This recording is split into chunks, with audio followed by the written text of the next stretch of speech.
Earl Vernon Mayo, running back, jersey number 24, jersey number 43 my first 2 years. I changed in honor of the great Lenny Moore, the running back for the Baltimore Colts. Bob Flaky Wade, position cornerback. My number was number 15. As young ball players in our 20s, most of us are of the same opinion. It was just another game on our schedule. And we didn't care if we were in Orlando playing against this A, B, or C team. We were just ball players. It was another game. We didn't know the impact of it. It was just another game on our schedule. And we won, we came home.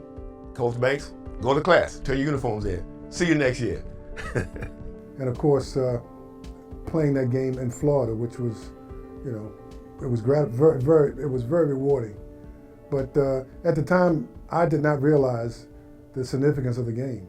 But now, of course, 50 years later, you realize the significance of that ball game. First of all, at that time, no one realized it would be the first and only time a historically black college would be playing in a bowl game.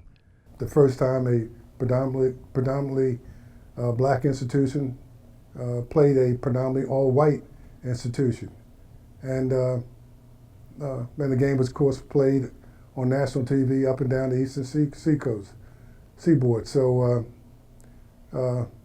it was just a tremendous experience. We were honored when the Florida Citrus Bowl Commission called Morgan's athletic director, who called Bob Wade.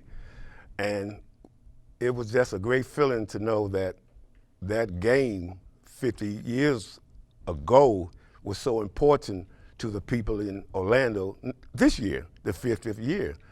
And we just gathered our thoughts and found 10 of us who were invited, and we just packed up and tried to recall memories of that game, which was held December 10th, 1966. It was a tremendous experience. Reuniting or reconnecting with my former teammates. Of course, having President Wilson to be present, and Mr. Kerr, my good friend Floyd Kerr, present, and the wives, of course. But more importantly, it was very gratifying that that 1966 team, or our team, was being recognized by the committee, the former Tangerine, now Citrus Bowl or Buffalo Wild Wing committee. I don't remember exactly, but in talking to my teammates in the last 3 months, they have reminded me how hard it was for us to get a drive going because of questionable calls by the referees. Ronnie Green, who played linebacker for us, just told me days ago that the referees warned the defensive guys to watch their elbows. That's how we play football, with our elbows tackling, and for the referees to tell our defensive guys to almost lighten up. That was unusual. We played under NAIA rules, and this game, of course, was a different level contest, NCAA contest, and freshmen could not play. It was a tremendous blow because, the likes of Mark Washington couldn't play, Raymond Chester couldn't play. These were, some of our key ball players.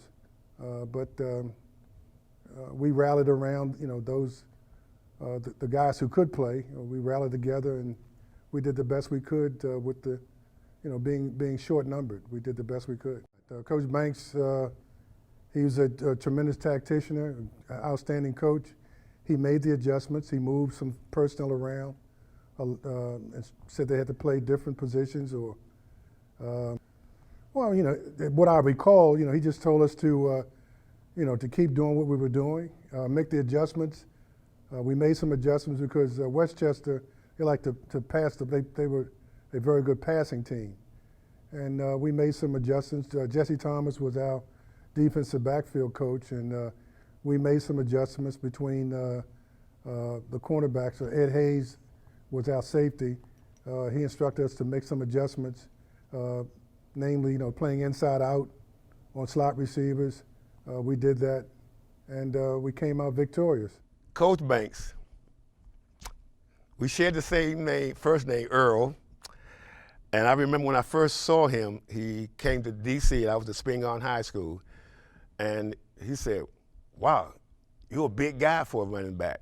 And then I said, "Okay, you don't put." I told him I also play linebacker, that's the first time I met him. Then having met him at Morgan, he was a nice guy. He really was. I mean, he didn't have favorites. He was fair. He was a no-nonsense person. He was a very simplistic person. He believed in being, just being simple. He did not a lot of fancy, double, triple reverses, flea flickers. He just believed in, hey, we were going to run in this hole. I want you to block it. And until you stop us, we're going to continue running that play. He just believed in hard-nosed football, and he challenged his linemen each and every game, his offensive linemen.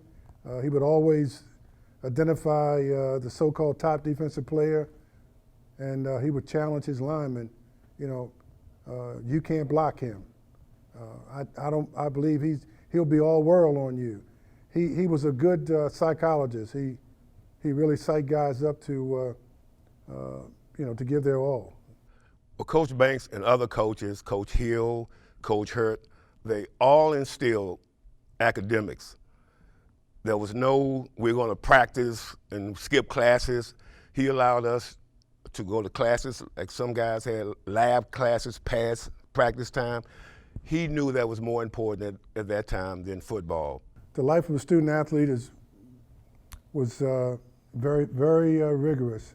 So you had to go to class, you had to do your assignments, you had to be respect your instructors, respect your peers. He did not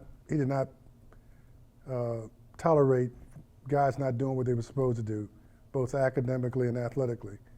But life as a student athlete was very rewarding here at Morgan. We kind of pulled together academically. We would help each other. We would communicate with each other. So if I had a history class and Mayo had a history class, we would collaborate and try to help each other. We'd go to the library when we could and interact in the dormitories. We would try to pull together to help each other because we didn't want to lose anybody, so we all pulled together. Football, the major thing I would say even to the kids I taught in my classes, it's a team sport, particularly in football. You can't do a thing without the other 10 guys. Football is one of the main sports that a large group of young boys become men, and they share these experiences for 4 years, and their life, you just remember them for the rest of your life. Togetherness, and that's why we stay in touch now. We were young 18-year-old guys who still stay in touch in our 70s. And it's all because we had positive experiences. If they were negative, we wouldn't be gathering together like we do or staying in touch. That's what Morgan did for us.